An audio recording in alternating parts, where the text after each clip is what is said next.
With a major selection of the looks your kiddos love starting at just $4 in the Walmart app, a new school year means a stylish new them. Who knew?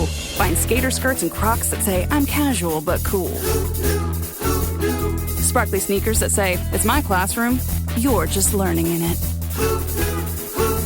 And preppy polos that say, I'm the teacher's pet, even if they're mommy's menace at home. Find their favorite styles starting at just $4 in the app. The Walmart you thought you knew is now new. This episode is brought to you by Nespresso and Samra Origins by the Weekend Coffee Collection. Introducing Samra Origins. My collaboration with Nespresso is a connection to my roots, to my mother, Samra. Coffee that hits the right notes. It transports you. Crafted with unique notes and bold soaring flavors. Experience a taste that moves you. Nespresso and Samra Origins. Discover more at Nespresso.com. Atenção! Este podcast pode conter representações de cenas que algumas pessoas podem achar perturbadoras e alarmantes. Os conteúdos aqui representados são responsabilidade de seus próprios autores. Para uma melhor experiência, os fones de ouvido são aconselháveis. Arquivo Relatos do Além. Especial Halloween.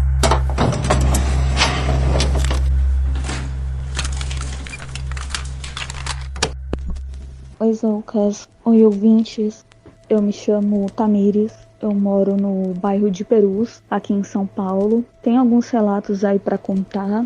Primeiro, eu gostaria de descrever onde eu moro. É um quintal bem grande. São 4 famílias. A minha casa, ela é a última do quintal. Então, para eu chegar no portão, um longo caminho. Do lado esquerdo, mais ou menos no meio do quintal, moram uma família, que são meus tios. Do lado direito, outros tios, com a casa grudada na casa da minha avó, que ficava do lado do portão. Para mais fácil de cuidar, tinha uma porta entre a casa da minha avó e a casa da minha tia, dos meus tios, para conseguir cuidar dela por conta da idade dela. Uma curiosidade da casa da minha avó, eles eram italianos, então eu não entendia absolutamente nada que eles falavam. Meu avô faleceu quando eu tinha 1 ano de idade, então eu não lembro nada dele. Só me dizem que ele era bastante festeiro. Ele gostava de comemorar qualquer coisa, para ele era festa. Inclusive ele adorava o Natal e tem bastante pessoas da família que são religiosas da congregação, e quem conhece essa igreja sabe que não comemora o Natal, mas por conta dele todo mundo gostava de comemorar porque ele era bem família. Ele tinha um sonho de criar um cômodo, uma sala bem grande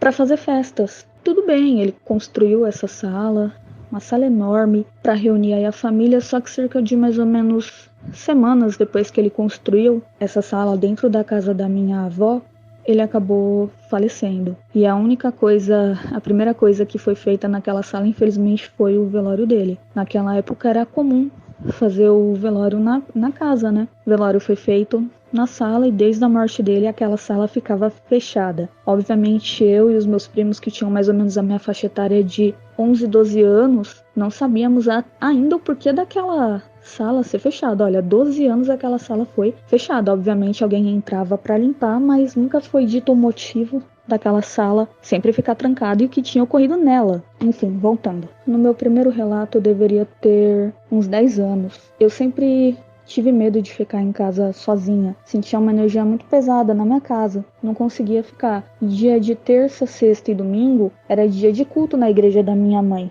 Então minha mãe e a minha irmã mais velha iam para a igreja e o meu pai, ele sempre tinha o costume de todas as noites, não importa os dias, ele ficava no bar até tarde. E era uma terça-feira. Minha mãe saiu e eu não queria ir para casa dos meus primos porque eu lembro que eu tinha discutido com eles. A gente jogava bola, né? E eu tinha discutido com eles e, obviamente, orgulhosa como eu era, eu não ia na casa deles. Então eu optei para ir no bar com meu pai. Vou ficar lá, vai que uma coleguinha passa. E fiquei lá no bar com meu pai. Só que eu fui ficando entediada porque não tinha nada pra fazer e eu queria ir pra casa. Fui falar pro meu pai, falei, pai, eu quero ir pra casa. E meu pai sempre tinha o costume de ficar na esquina me olhando chegar no portão, porque era uma ladeira, né? E eu morava mais ou menos no meio dela. Meu pai ficava na esquina esperando eu chegar até o portão. Mas naquele dia, ele tava conversando, então seria a primeira vez que eu ia pra casa sozinha. Eu tava me sentindo muito adulta. E olha que o bar era próximo de casa. Enfim, eu fui subindo o morro, me sentindo extremamente adulta. Só que conforme eu fui chegando perto do portão, começou a sentir um frio na espinha, uma energia pesada. Obviamente naquela época eu não entendia muito o que era energia. Eu lembro de ficar ofegante. Fui chegando no portão, um portão bem grande até hoje, inclusive, e eu encostei para abrir o portão, algo me travou. Meu corpo travou sozinho, eu não conseguia girar a maçaneta, eu não conseguia me mover, sair do lugar, nada, eu simplesmente travei. E tava um silêncio absurdo, mas veio uma voz na minha mente, e era uma voz feminina. Nunca ouvi uma voz igual, inclusive. E ela pedia para eu olhar para cima. E eu lembro que meu coração batia forte, parecia que eu conseguia ouvi-lo. Eu fiz um esforço, mas com aquele medo, olhei para cima. E o que eu vi é inexplicável. Assim, sabe quando você... A morte idealizada do capuz preto e da foice? Quando eu olhei para cima, eu vi o capuz preto. Eu não via rosto, não via braços, nem nada. Apenas o capuz, não tinha nem a foice. E estava muito próximo a mim. Eu tenho 1,50 de altura. Se eu ficasse na ponta dos pés e esticasse bem os braços, eu conseguiria sentir o tecido. Tava se aproximando de mim. Eu tenho até hoje que aquela voz que mandou eu olhar para cima foi para me alertar. Porque no momento que eu vi o capuz, da mesma forma que ele apareceu, ele sumiu. Eu tentei virar o pescoço para ver a direção que aquilo ia e eu não consegui, eu continuei travada. Eu acho que eu fiquei uns 2 minutos travada, olhando para cima. Eu acho que quem me visse achava que eu era maluca. Não conseguia abrir o portão, não conseguia mover a cabeça, só sentia aquela energia esmagadora. Meu coração foi desacelerando, a respiração foi voltando ao normal. Foi quando enfim eu consegui abrir o portão e entrar. Logicamente eu não fui para minha casa. Eu venci o orgulho e fui para casa dos meus primos esperar a minha mãe chegar. Esse é o primeiro relato. Vamos para o segundo relato. É assim, lembra quando eu falei que eu não entendia nada que a minha avó falava por ela ser italiana? Então, quando eu tinha mais ou menos uns 13, 14 anos, a minha avó, ela veio a falecer de câncer de mama. E pela idade dela, a gente não era muito próximo, assim. Eu já não entendia nada que ela falava. E eu tinha ela como uma avó crica, sabe? Que não deixava a gente fazer nada. Às vezes eu até chamava ela de chata. O que acontece? Lembra daquela sala do meu avô que eu falei que ficava fechada? Então, ela continuava fechada. E ela tinha uma janela, a janela dessa sala, ela era bem pro quintal. Continuava fechada, ela, obviamente, quando a minha avó morreu, a casa inteira ficou fechada. Ninguém morou lá por um bom tempo. E fazia o quê? Mais ou menos 1 mês que a minha avó havia falecido. Eu tava com um primo meu, sentado no meio do quintal, de frente para essa janela. A gente tava jogando assunto fora, né, conversando. Aí veio um silêncio, porque a gente não tinha mais o que falar. E eu e o meu primo ouvimos a minha avó cantar uma música em italiano que ela sempre cantava. Até hoje eu não sei que música que é, mas era a voz dela e a música que ela sempre tinha o costume de cantar. E essa voz vinha diretamente dessa sala que vivia fechada. Eu lembro que eu arregalei os olhos, olhei para ver se meu primo tinha alguma reação, se ele também estava ouvindo, e ele arregalou o olho e perguntou: "Você ouviu?" Eu falei: "Eu estou ouvindo." Conforme a gente foi se aproximando da janela, a voz parou, não teve música, não teve mais nada. Até hoje é inexplicável, porque a minha avó era a única que falava italiano.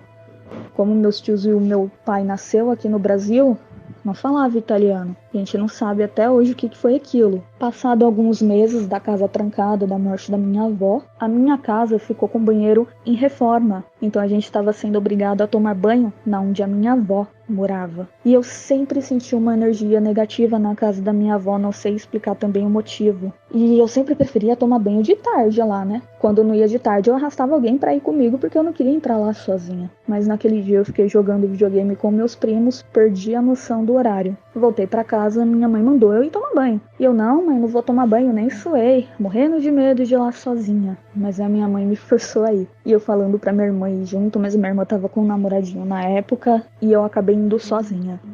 A casa tava um breu, porque não tinha ninguém morando, né? Eu lembro de destrancar a porta da cozinha, e você abria, tinha a cozinha e um corredor enorme. No meio do corredor era a porta do banheiro, era uma porta de madeira. Eu acendi a luz da cozinha, caminhei em passos lentos até lá, olhando pro chão com medo de olhar aquele final de corredor. Entrei no banheiro, fui tomar um banho, obviamente um banho de gato, afinal eu estava com medo. Tomei um banho rápido, abri o box, saí. E novamente aquele frio na espinha, uma energia pesada, um calafrio. Eu já comecei a me tremer, a suar frio. Me troquei rapidinho. No que eu fui pôr a mão na maçaneta da porta, ela travou como se tivesse alguém do outro lado segurando a porta. A maçaneta também. E a porta não abria de jeito nenhum. naquela época não tinha celular, e eu não queria gritar, porque eu não queria que as pessoas achassem que eu era medrosa, coisa de criança mesmo. E eu lembro de ficar muito desesperada, porque a porta não abria de jeito nenhum. E teve uma hora que eu encostei a cabeça na porta, respirei fundo, e simplesmente veio um vento muito gelado por debaixo da porta, pela fresta debaixo da porta. E aquele vento balançou os meus cabelos. E não tinha como isso acontecer, porque não tinha como entrar corrente de ar lá. A casa estava toda trancada.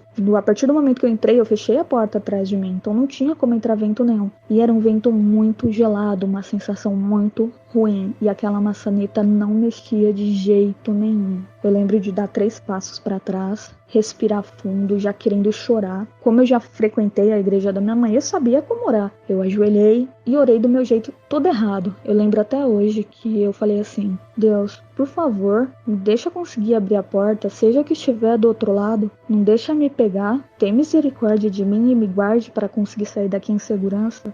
Levantei, assim que eu levantei da oração, eu senti uma coragem, sabe? Na hora que eu pus a mão na maçaneta, eu simplesmente consegui virar ela com uma facilidade absurda, como se ela não tivesse nunca travado. Abri a porta e saí correndo. Lembro que quando eu cheguei em casa e eu contei pra minha mãe o que aconteceu, minha mãe falou que com ela e com a minha irmã também acontecia.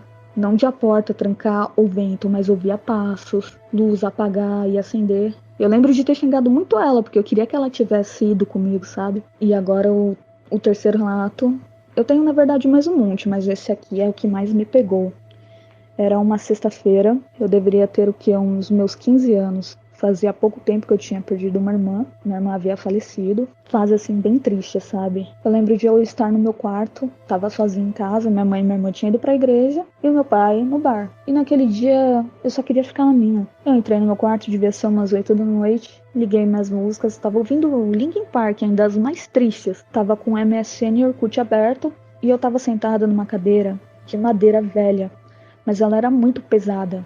Eu não conseguia arrastá-la, ela era bem pesada. E do meu lado eu tinha um cachorro, era um poodle pequenininho, meu companheirinho. Hoje ele já é falecido, enfim, na época ele estava deitado do meu lado. E eu estava ouvindo música, e cantando e conversando com a galera do MSN. E eu comecei a ouvir passos na cozinha. Como eu não tinha anotado o horário, eu achei que era minha mãe. Então eu chamei, mãe, não houve resposta nenhuma. Então pensei, ela não deve ter me ouvido, ou deve estar ocupada, ou só deixou a bolsa e foi conversar com as minhas tias no quintal, então não dei muita bola. Continuei fazendo o que eu estava fazendo, até que os passos voltaram, e eles vinham em direção ao meu quarto. Obviamente ali eu já comecei a ficar com um pouco de medo, porque aquela sensação ruim já me atacou e eu já sabia que quando me dava frio na espinha, energia é uma coisa ruim, se aproximava, eu sabia que tinha alguma coisa. Eu comecei a sentir como se eu estivesse sendo observada. Olhei ao meu redor, não vi nada, olhei meu cachorro deitado, tentei ignorar, sabe, pensar em outra coisa, me distrair. Só que o coração já estava a 1000. Eu lembro da minha mão suada. E lembra quando eu falei que a cadeira era pesada pra mim carregar? Pois então, alguma coisa mexeu naquela cadeira que eu saí do ar. Eu estava em cima da cadeira, a cadeira sozinha já era pesada, imagina a cadeira mais eu em cima. Pois bem, alguma coisa empurrou a cadeira e ela saiu do ar sem brincadeira nenhuma, gente. Acima do chão que eu subi. E eu lembro de agarrar na cadeira com muito medo, olhar pro lado e não ver nada. Olhei pro cachorro, né? E ia xingar o cachorro, falando, caramba, você empurrou a cadeira, mas era um poodle. Pequenininho, como ele ia empurrar a cadeira? Quando caiu a ficha daquilo pra mim, eu levantei, pensei em sair correndo. Mas eu tava com medo do que tava ali do lado de fora. Eu lembro de pegar o meu cachorro, respirar fundo, querer gritar, mas a minha voz parecia que não ia sair, tinha alguma coisa na minha garganta. E eu voltei a ouvir os passos na cozinha. Novamente eu tentei. Mãe, nenhuma resposta. E eu vim para a porta do meu quarto para olhar. Da porta do meu quarto eu tenho acesso à porta do banheiro, à porta do quarto dos meus pais, à minha sala. E tem uma parede que eu conseguiria ver a sombra de quem estivesse na cozinha ou na copa. E foi justamente o que eu vi, uma sombra. Só que essa sombra tinha o formato perfeito da minha mãe. Subitamente me veio um alívio. Poxa, minha mãe chegou. Mas aí eu raciocinei, olhei pro relógio no computador. Era 8h30 da noite. O culto naquele dia acabaria 9h30. Aquele horário provavelmente estariam lendo a Bíblia, né? A hora da palavra, da exortação da Bíblia. Então não tinha como ser a minha mãe. E aquela sombra, ela foi se aproximando. E aquele alívio que eu tinha sentido, ele passou. Eu lembro que eu comecei a ouvir o meu coração bater forte. Um zumbido no ouvido e um frio que eu nunca tinha sentido. Eu lembro de pegar o meu cachorro no colo e pedir novamente, tipo, que eu não consiga ver nada. Por favor, me guarde. Peguei meu cachorro, olhei pro chão e saí correndo da copa e da cozinha sem olhar pros lados, porque eu sabia que tinha alguma coisa ali. Saí da minha casa correndo com o cachorro e fui esperar minha mãe lá no portão, lá na rua mesmo. A minha mãe chegou 9h30, como eu disse, e eu contei o relato pra ela, e ela falou que naquele dia na igreja ela orou por mim, porque ela sabia que eu não estava passando por uma situação boa. Minha mãe, ela sempre foi daquelas pessoas bem religiosas, né? E eu sempre fui muito bagunceira. Ela falava pra eu sempre deixar meu quarto arrumado, as coisas limpas, porque ela falava que isso atraía maus espíritos. E eu sempre tive o costume de deixar meu quarto bagunçado, inclusive aquele dia estava. Eu não sei se foi por causa de quarto bagunçado, o que foi aquilo que apareceu na minha casa. Mas foi assustador, porque realmente me tirou do chão. E eu nunca tinha visto nada disso. Os meus relatos hoje são esses. Obrigado por me ouvirem até aqui. Tchau, tchau.